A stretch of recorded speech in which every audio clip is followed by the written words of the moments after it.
Come on in. This is our home. This is it. I like to describe our style as old lady chic. We have lots of absolutely knickknacks, collectibles, things like that kind of bring us happiness. Yeah. This is our collection of some photos from our dating and our wedding day. And when we moved in, we kept talking about how in the world are we going to fill this gigantic house, right? It's just the two of us, Right. How are we going to fill this house? And now there's not a single space, a nook or a cranny that's not full of something, kids' toys, crayons, And we wouldn't Play-Doh. have it. Yeah, we wouldn't have it any other way. Yeah, it's amazing. Yeah, it's okay. Oops. Ready.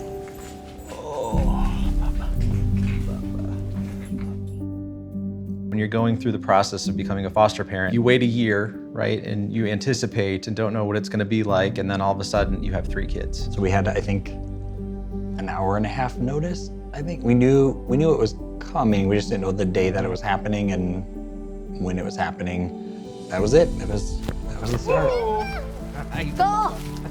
When the 3 came to us, it was kind of figuring out what the new normal is. We had early on in-home services and therapies And while we're doing all those things for the kids, getting all these services set up, getting them glasses, the system kind of marches on. And we were trying to figure out whether the kids were going to get to stay with us or go somewhere else.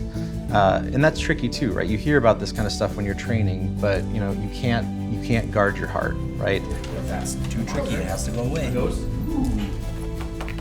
It takes very little time for them to feel like they've always been our kids. Yeah, snowman, huh? Whose cherry cheeks are these? That's so cute. That's you. Oh, that's a pretty one, the sparkle one. So it took about 6 months from the time that they came to us to when we knew fairly definitively that they were going to stay with us. Life was good. We were settling in. We weren't as anxious about the kids leaving. Adoption day was coming. We had big plans for adoption day, but that's not how it worked out. I think sometimes everything happens for a reason. Like all of our family was with us in anticipation for adoption day. And our daughter, Kate, prior to that, for a few weeks had been having some leg pain. And we were told that she'd fallen off the riser at school. Towards adoption day, she was having a particularly bad day with pain. And so we went to Helen DeVos Children's Hospital, went to the emergency department. We found out that she had stage 4 cancer. It was in multiple places outside of the origin, and so thus making it stage 4 neuroblastoma. Kate was diagnosed on December 11th of 2018, and we finalized adoption in the hospital on December 13th of 2018.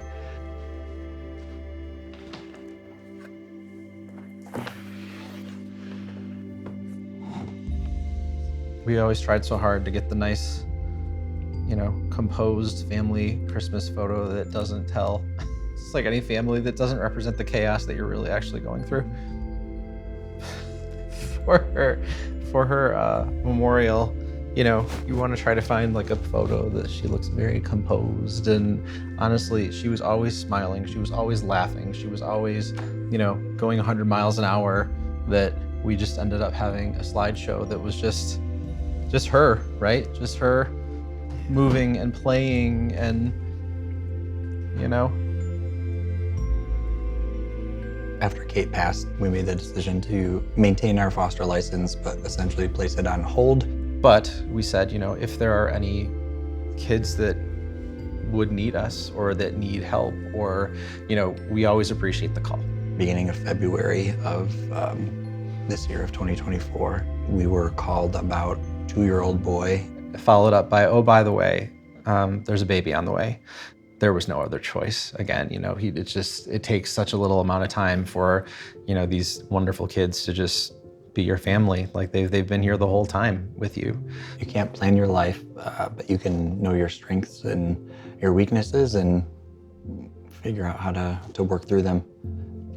To open your home, to a child, it very quickly becomes opening your heart. It just changes you in very, very fundamental ways, right? You go from having a life where it's really hard to imagine how our lives would change if there were kids in them, to now it's really hard to imagine what our lives would be without them, right? I think it's important for kids, all kids, to have a level playing field and to be able to have, again, that love and that safety, to be able to flourish and grow. So many of them just need a place to land where they can feel that they're safe, where they know that they have a meal, where they don't have to go to sleep afraid. Something that seems so straightforward to the rest of us that have experienced normal lives, right? To them, that's a very real unmet need. The bed, the meal, the warm blanket, the safe place to sleep, that's where you start. It really is just being there for that child. It's being there and knowing that, and having them know that, hey, I have this adult that's willing to fight for me, that's willing to advocate for me, that's willing to meet me where I am. Hold on. Oh, yeah, thank you. You think a lot about, what do you want with life? What do you want your kids to have in life? And for us, it still just keeps coming down to, we just want our kids to be happy, to have the calm of a normal life. And if we're doing those things for them, then we're succeeding. DA Blodgett St. John's has been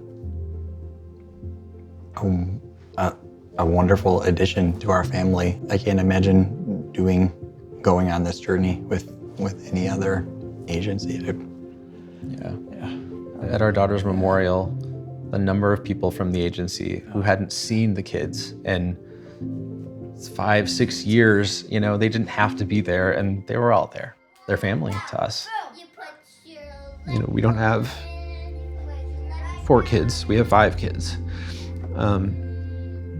Is that part of why we're here? That we are exactly where we're supposed to be, even if we don't like it sometimes.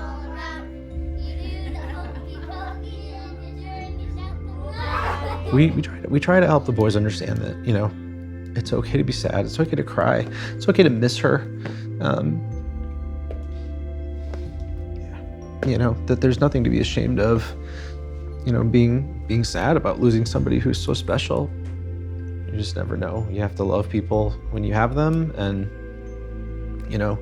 take the extra time to give an extra hug. That's something I think about a lot. Like, Kate always wanted a second hug, and we would always give her one. And, part of me wonders, did the universe know? Did someone know, right? Give her a second hug. We just kept hearing from people, that's why they're here. That's why they're here with you, right? There's a reason that you're together. And again, it just sounds so silly to say there's a reason for everything, but you start to wonder, was it our job to take her through this to the end of her life? At some point, you can't plan, but you have to make it through whatever life throws at you, right? We have to be parents to the kids that we still have.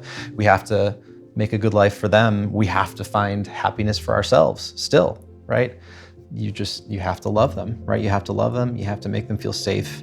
You have to make them feel seen. And there are so many people that can do that. And I think it probably can do more than they think that they can do.